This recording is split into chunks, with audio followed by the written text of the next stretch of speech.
Well, Hubs and I just got back from Scotland, and all I can say is thank God for Stuart and Leah and unexpected rainfall right before I got home.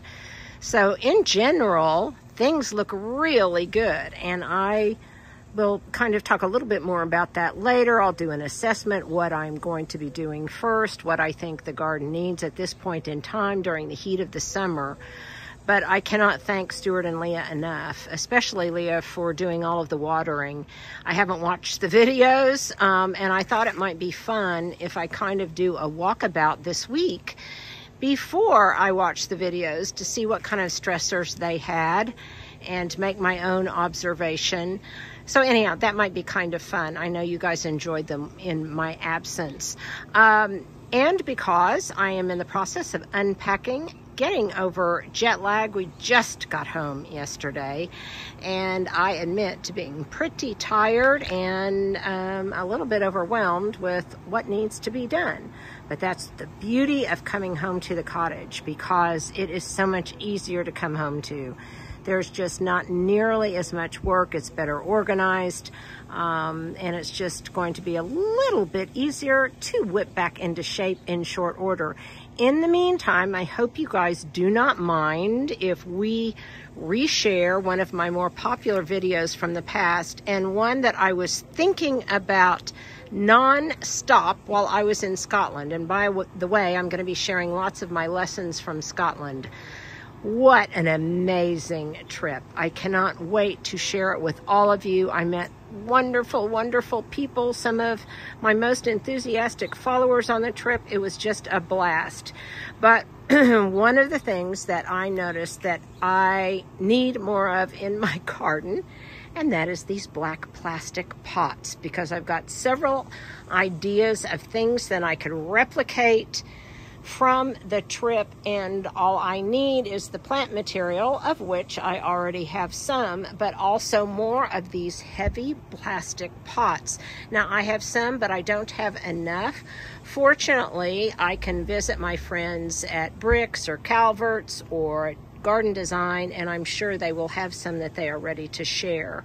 So without further ado, I want to repeat, it's a summer rerun, one of my favorite videos about one of the most valuable things in my garden: black plastic pots.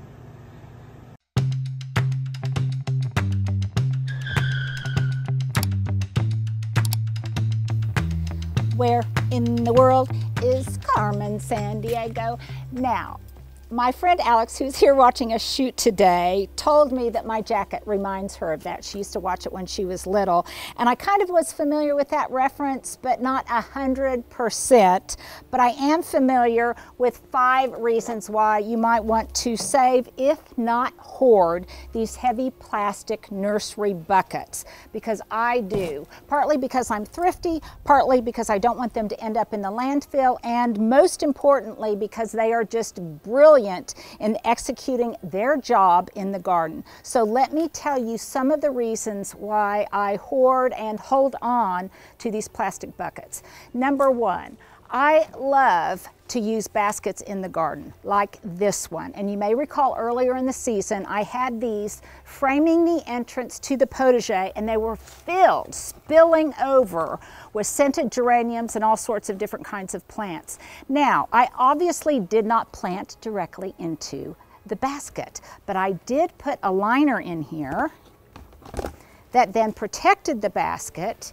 And what I love about that is when that season is done with those kind of cascading annuals and seasonal color, I can then take this out and then just plop in another one that I have in reserve that's already growing and maturing and looking good. So they're really wonderful for that reason. Here's another example of that.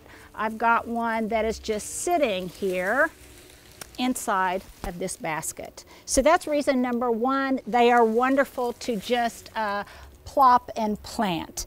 Number two, I love them because it makes moving things into the greenhouse that much easier.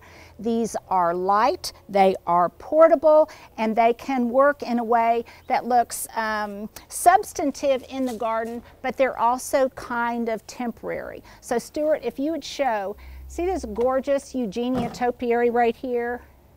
That is not frost hardy, and that's going to have to come in. Now it looks as if it is planted in this concrete planter, but oh no, it's not. It's just sitting in there, and then I've mulched the top with gravel. When it starts getting, when the temperatures start getting really low, and when I am ready to haul all of these plants away to the greenhouse to overwinter, all I have to do is just lift this out in its plastic pot, and it will then be very easy and very flexible and lightweight to move into the greenhouse. So that's another reason I really like to use them. The other thing that's brilliant about that is when you just set something like these into, whether it's a terracotta pot or an urn or a concrete pot, what that does is give it another layer of protection and a way to keep moisture in. So your larger terracotta pots are very, very porous. They wick away moisture very quickly. This is a way to kind of hold on to some of that moisture. The other thing it does is it protects the planter. So I talked in a recent video about ways to protect your terracotta pots. This would be another way. Use a liner inside the terracotta pots so that the moisture doesn't really seep into the sides of the terracotta. You know, where there will then be lots of expansion and contraction, and it might make the pot crack, it might make it flake or whatever. So it will also help the durability and the integrity of your terracotta pots. Now, another reason, I guess I'm on my reason number 4. Is that right, Alex? Am I reason number 4? Okay, keep me honest. I love them because I think they have kind of a really good modern vibe. So this is one that I just did a faux finish on, and I'll put a link below to the episode where I showed how to do a faux finish. But there's a way that you can make them look as if they're not plastic, as if they're real. And I'm thinking that next year I'm going to do a whole bunch of these that are in the same shape, and I think I'm going to do kind of a faux zinc finish on them. That will look really modern. It will look very sleek, and all I will be doing is reusing these plastic pots. The other thing I like about these heavy ones versus some that are a little thinner is that they are just sturdier, I think, and a little bit more formidable, yet still lightweight. So these are going to be great. And you'll notice that this Silverado sage here in a topiary form, this is 4 or 5 years old, I think. It's in one of these plastic containers, and I can just drop it into a basket or whatever. The other place I can just drop it in, and another reason I love these, is because it is drop-in instant maturity and instant seasonal vibe. So in the back, where I have a huge mound of all sorts of autumnal colors, that's actually in a pot, you guys, that is elevated on a plant stand. So if let's say in my back border, it's filled with larkspur and poppies, and they're absolutely beautiful, and then all of a sudden they're gone. Their season is over. If I have a pot like this waiting in the wings, filled with annuals and seasonal color cosmos or zinnias or sunflowers, something that's going to fill in the gap after those other early season annuals are finished, all I have to do is plop this in and I have immediate color. It's what they do a lot at public gardens or even some private gardens that have to look good year-round, and it has to look good immediately without a lot of time to mature and flower and grow in place.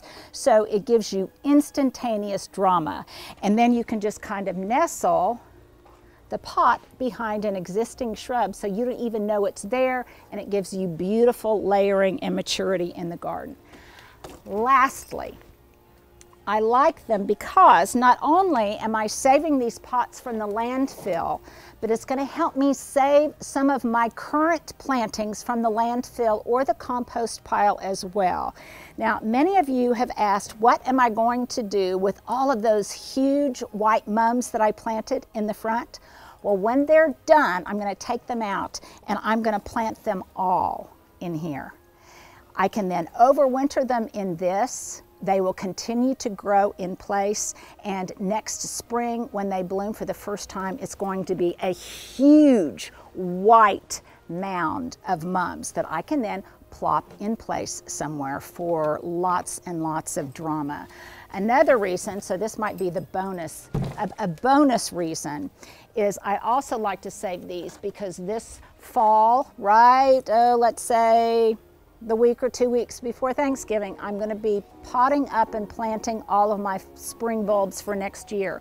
So I really like to use these for container grown bulbs. Again, because they're lightweight, I can store them in the garage, and when they get ready to bloom, I can just plop them into a basket. So there you go. 5 reasons to save these black nursery pots.